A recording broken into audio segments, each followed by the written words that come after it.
कुछ हुआ नहीं। 25 में भी फिर एक बार आप कह रहे हो हमारे साथ हमदर्दी जता रहे हो, क्यों नहीं आगे आते हो, क्यों नहीं जांच शुरू कराते हो? ये हम మోదీ जी से पूछना चाहते हैं. మోదీ గారిని మేము అడిగేది ఒకటే, 2024 2025 ఏప్రిల్లో అప్పుడు ఒకసారి ఆర్ఆర్ ట్యాక్స్ అని ఇప్పుడు ఒకసారి హెచ్సిలో ఏదో జరిగిపోయిందని చెప్పి ఆవేదన వ్యక్తం చేయడం కాదు, లిప్ సింపతి కాదు మేము కోరుకునేది. మీరు నిజంగానే చిత్తశుద్ధిగా ఉంటే పర్యావరణం విషయంలో, ఈ పర్యావరణాన్ని కాపాడే విషయంలో వెంటనే సెంట్రల్ ఎంపవర్డ్ కమిటీ చెప్పినట్టుగా ఇండిపెండెంట్ ఇన్వెస్టిగేషన్, ఒక సుప్రీంకోర్టు జడ్జిని వేయండి, ఒక సుప్రీంకోర్టు జడ్జిని అపాయింట్ చేయండి. మీరు వెంటనే ఇన్వెస్టిగేషన్కి ఆదేశించండి. లేదా మీ చేతిలో ఉన్న సంస్థలు, ఆర్బీఐ ఉంది, ఎస్ఎఫ్ఐఓ ఉంది, సివిసి ఉంది, సిబిఐ ఉంది, investigation agency of your choice. We demand answers from central government, union government. You come forward. Congress వాళ్ళు ఎట్లాగో కాపాడతారు, రాహుల్ గాంధీ నోరిప్పాడు. హమ్ జబ్ భీ కోయి ఆపత్ హో మే ఆ జాऊंगा, రాహుల్ గాంధీ చెప్పిన డైలాగ్. మీకు ఆపద ఉంటే నేను వస్తా. రోహిత్ వేముల ఘటన జరిగినప్పుడు 2 సార్లు హైదరాబాద్ సెంట్రల్ యూనివర్సిటీకి వచ్చిన రాహుల్ గాంధీ గారు చెప్పిన మాట, మీకు ఎప్పుడు ఏ సమస్య ఉన్నా నేను వస్తా అన్నాడు. ఇప్పుడు పత్తా లేడు. అందుకే నేను అంటున్నాను, కాంగ్రెస్ వాళ్ళు ఎట్లాగూ నోరు మెదపరు, వాళ్ళకు ఢిల్లీకి బ్యాగులు పోతున్నాయి, మూటలు పోతున్నాయి, వాళ్ళు నోరు తెరవరు. మీరెందుకు తెరుస్తలేరు? బీజేపీకి ఏం అడ్డం వస్తున్నది? ఇంత స్పష్టంగా సెంట్రల్ ఎంపవర్డ్ కమిటీ చెప్పిన తర్వాత, వేలాది వృక్షాలు కులగొట్టినారని మీరే చెప్తున్న తర్వాత, అక్కడ జంతువులకు మరి జాగలేకుండా చేసి వాటి సావులకు కారణమవుతున్నారని చెప్పిన తర్వాత మీరెందుకు ఈ వెనక్కి పోతున్నారని అడుగుతా ఉన్నాం. ఇంకా సెంట్రల్ ఎంపవర్డ్ కమిటీ ఎంత సీరియస్ అలిగేషన్స్ చేసిందంటే, వాళ్ళు చెప్పిన రిపోర్ట్ ఇది, para number 49. The manner in which TGIAC cleared the land raises serious questions regarding both intent and procedure.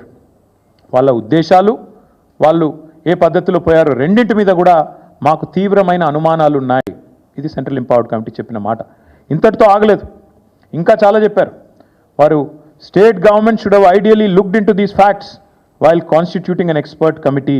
Forest like ఏరియానా కాదా చూసుకోవాలి కదా స్టేట్ గవర్నమెంట్ అన్నారు. అట్లాగే ఏం చెప్పారు,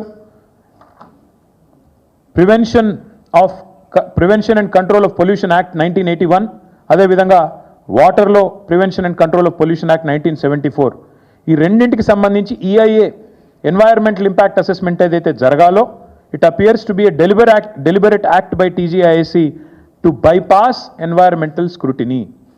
ఎన్వైరన్మెంటల్ స్క్రూటినీని బైపాస్ చేస్తూ ఈ 2 చట్టాలను తుంగలో తొక్కుతూ 1981 చట్టం, 74 చట్టం, ఈ రెండింటిని తుంగలో దొక్కుతూ ఈఐఏ నోటిఫికేషన్ 2006ను కూడా తుంగలో దొక్కుతూ డెలిబరేట్గా టీజీఐఏసీ పనిచేసింది అంటూ అభిశంసించింది సెంట్రల్ ఎంపవర్డ్ కమిటీ. అట్లాగే ఇంకా చాలా చెప్పారు. CEC after examination of historical documents and agreements, the central empowered committee is of the opinion that the University of Hyderabad prima facie appears to be the rightful legal owner of the subject land. ఈ land ఎవరిదో కూడా వారు చెప్పారు. దాంతోపాటు ఏం చెప్పారు, ఇంకా ఘోరమైన మాట అన్నారు. Additionally public money has been put at risk as government funds are now subordinated to bond repayments tied to this disputed land. Shockingly, even a notified lake within the area has been mortgaged. ప్రజల పైసలు, రాష్ట్ర సంపద మీ దుందుడుకు చర్యల వల్ల ప్రమాదంలో పడింది. ఇది నా మాట కాదు, సెంట్రల్ ఎంపవర్డ్ కమిటీ మాట. ఇంకొక మాట అన్నారు, shockingly even a notified lake within the area has been mortgaged. ఎవడన్నా ప్రపంచంలో చెరువును తాకట్టు పెడతాడండి? నాకు అర్థం కాదు. రేవంత్ రెడ్డి లాంటి పిచ్చి సన్నాసి తప్ప ఒక చెరువును తాకట్టు పెట్టే విధవ ప్రభుత్వం అయితే ప్రపంచంలో ఏది ఉండదు, ఒక రేవంత్ రెడ్డి ప్రభుత్వం తప్ప. అది కూడా చెప్పింది సెంట్రల్ ఎంపవర్డ్ కమిటీ. అట్లాగే వారు చెప్పిన మాట, these actions call for investigation by a specialised agency, immediate judicial intervention and corrective steps to review and corrective steps so that issue of ownership of the subject land is decided. అట్లాగే ఇంకా చాలా చెప్పారు. ఇంకా ecological richness గురించి, ఎట్లా వీళ్ళు తుంగలో దొక్కారు ఎన్ని చెట్లను, అట్లాగే మరి సిఈసి ఎక్స్పర్ట్ కమిటీ మరి ఆఫీసర్లను కూడా ఎట్లా అభిశంసించింది, ఇవన్నీ కూడా ఇంత వివరంగా ఈ రిపోర్ట్లో ఉన్నాయి. నేను మిమ్మల్ని కోరేదేమంటే, మీ ద్వారా భారత ప్రభుత్వాన్ని కూడా కోరేదేమంటే, మీరు డైలాగులు కొడితే సరిపోదు. మీ పార్టీ యొక్క స్టూడెంట్ యూనియన్ ఏబీవీపీ కూడా ఆందోళన చేసింది, మీ పార్టీ ఎమ్మెల్యేలు ఆందోళన చేశారు. మరి మీరెందుకు స్పందించట్లేదు కేంద్ర ప్రభుత్వాన్ని నేను అడుగుతున్నా. ఎందుకు రేవంత్ రెడ్డి గారి ప్రభుత్వాన్ని కాపాడే విషయంలో ఇంత ఆరాటపడుతున్నారని నేను అడుగుతా ఉన్నా. ఇక ముఖ్యమంత్రి గారి గురించి అయితే చెప్పాల్సిన అవసరం లేదు. ఆడ జింకలే లేవు, గుంటనక్కలు ఉన్నాయన్నారు. ఇవాళ గుంటనక్క ఎవరో సుప్రీంకోర్టు చెప్పింది. నిన్నటిదాకా ప్రచారం చేశారు, ఏఐ జనరేటెడ్ వీడియోలు అని చెప్పి కేసులు కూడా పెట్టారు. ఆఖరికి ఇంత మూర్ఖపు ప్రభుత్వం అంటే రీట్వీట్ చేస్తే కూడా కేసు పెట్టారు, ఏఐ జనరేటెడ్ వీడియోలని. అరే నేను అడుగుతా ఉన్నా, మరి నిన్న గవాయి గారు అన్నారు అది ఏఐ జనరేటెడ్ కాదు, మన్ను కాదు, మేము చూసినాం వీడియోలు, ఆ మూగజీవుల ఆర్తనాదాలు విన్నాం. మరి గవాయి గారి మీద కూడా కేసు పెడతావా? పెడతాడేమో రేవంత్ రెడ్డి, పెట్టినా పెడతాడు.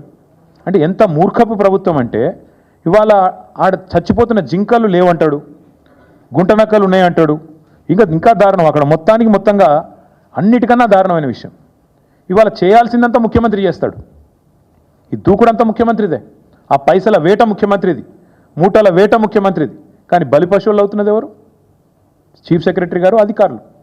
అందుకే మేము అధికారులకు కూడా చెప్తున్నాం, జాగ్రత్తగా ఉండండి. ఇవాళ ఐఏఎస్ అధికారుల వంతు, ఫారెస్ట్ అధికారుల వంతు అయింది. నేను పోలీస్ అధికారులకు కూడా చెప్తా ఉన్నా, ఇష్టం వచ్చిన కేసులు పెడుతున్నారు. రేవంత్ రెడ్డి ప్రైవేట్ సైన్యంలాగా పనిచేస్తూ ఉన్నారు కొంతమంది, అందరిని అనను, కొంతమంది. ఆ కొంతమందికి నేను చెప్తున్నా, మిమ్మల్ని కూడా వదిలిపెట్టాం, మీ మీద కూడా సుప్రీంకోర్టుకు పోతాం. ఇష్టానుసారం చెలరేగిపోయి అడ్డమైన కేసులు పెడుతున్న పోలీస్ అధికారులు ఎవరైతే ఉన్నారో ఆ కొంతమందికి నేను చెప్తా ఉన్నా, అందరినీ కాదు, అందరూ ఉలిక్కిపడాల్సిన అవసరం లేదు. ఎవరైతే రేవంత్ రెడ్డి ప్రైవేట్ ముఠాలాగా పనిచేస్తున్నారో వాళ్ళకి నేను చెప్తున్నా, మీరు కూడా సుప్రీంకోర్టుకు పోయి మేము మిమ్మల్ని కూడా బయట పెడితే మీరు కూడా ఊచలు లెక్క పెట్టాల్సి వస్తుంది. మీరు కూడా సుప్రీంకోర్టుతో తలవాచి తిట్లు తినాల్సి వస్తుంది. మీకు కూడా ఇగో వీళ్ళకి పట్టిన గతే మీకు కూడా పడుతుంది. జాగ్రత్తగా ఉండండి. ఖచ్చితంగా పోతాం. ఇప్పటికే రీట్వీట్లు చేస్తే కేసులు, దానికి కూడా కేసు పెడతారండి. ప్రపంచంలో ఎక్కడ చూడలేదు ఇది. అంటే ఇంత మూర్ఖంగా మరి ఈ ప్రభుత్వం చేస్తున్న వ్యవహారాన్ని ఇవాళ సుప్రీంకోర్టు ఏదైతే ఎండగట్టిందో వారికి అభినందనలు తెలియజేస్తూ మరి మేము కూడా ఎదురు చూస్తాం. ఇవాళ 17వ తారీఖు నెలాఖరు దాకా చూస్తాం. ఎందుకంటే మోడీ గారి ప్రభుత్వం నిజంగా వారు ఏమైనా చెప్పేది నిజమా కాదా, బీజేపీకి ఏమైనా చిత్తశుద్ధి ఉన్నదా లేదా చూస్తాం. తర్వాత కూడా ఓపికగా కేంద్ర ప్రభుత్వ సంస్థల దగ్గరికి పోతాం. మా మీటింగ్ కూడా ఉంది ఏప్రిల్ 27.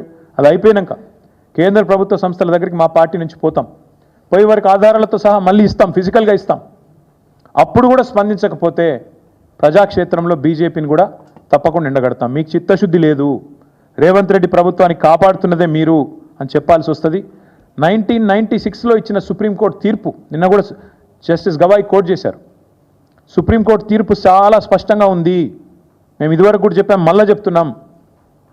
ఏదైతే ఓనర్షిప్తో నిమిత్తం లేకుండా ఫారెస్ట్ క్యారెక్టరిస్టిక్ ఉంటే అది ఫారెస్ట్ ల్యాండే అని చెప్పిన తీర్పు ఏదైతే ఉందో దాన్ని కూడా తుంగలో దొక్కింది రాష్ట్ర ప్రభుత్వం. అందుకే మేమనేది ఈ ఆర్థిక దోపిడీ, ఈ పర్యావరణం మీద జరిగిన అరాచక దాడి, వీటన్నిటి విషయంలో ఖచ్చితంగా నరేంద్ర మోడీ గారు స్పందించాలి. స్పందించకపోతే మీకు కూడా ఇందులో కొంత పాపంలో వాటా ఉన్నది అని అనుకోక తప్పదు. చివరిగా నేను మళ్ళీ ఒకసారి అడుగుతా ఉన్నా, మళ్ళీ రాష్ట్ర ప్రభుత్వాన్ని అడుగుతున్నా, మేమేమే బెబ్బెబ్బే కాదు, ఎవరినో అడ్డం పెట్టుకొని శిఖండి రాజకీయం చేయడం కాదు. చిత్తశుద్ధి ఉంటే ముఖ్యమంత్రి రేవంత్ రెడ్డి బయటికి రావాలా. ఫార్ములా ఈ కేసులో నా మీద ఏదో అడ్డమైన ఆరోపణలు చేస్తే నేను చెప్పిన, నేను విధానపరమైన నిర్ణయం మంత్రిగా తీసుకున్నానని చెప్పిన, అధికారులను బలిపశువుని చేయలే. ఐఏఎస్ అధికారులను వాళ్ళను వీళ్ళను ముంగట దోసేసి నేను వెనకకు తప్పుకోలే. ఎస్, ఏమైనా ఆ విధానపరమైన నిర్ణయం విషయంలో మీకేమైనా అభ్యంతరం ఉంటే దానికి బాధ్యత నేను తీసుకుంటా అని చెప్పి ఇప్పుడు కూడా చెప్తున్నా.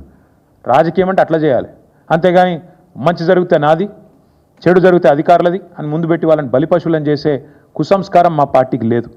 ఇవాళ నేను రేవంత్ రెడ్డిని అడుగుతా ఉన్నా, నువ్వు చెప్పు, బయటికి రా. ఇప్పటిదాకా నోరు విప్పలే.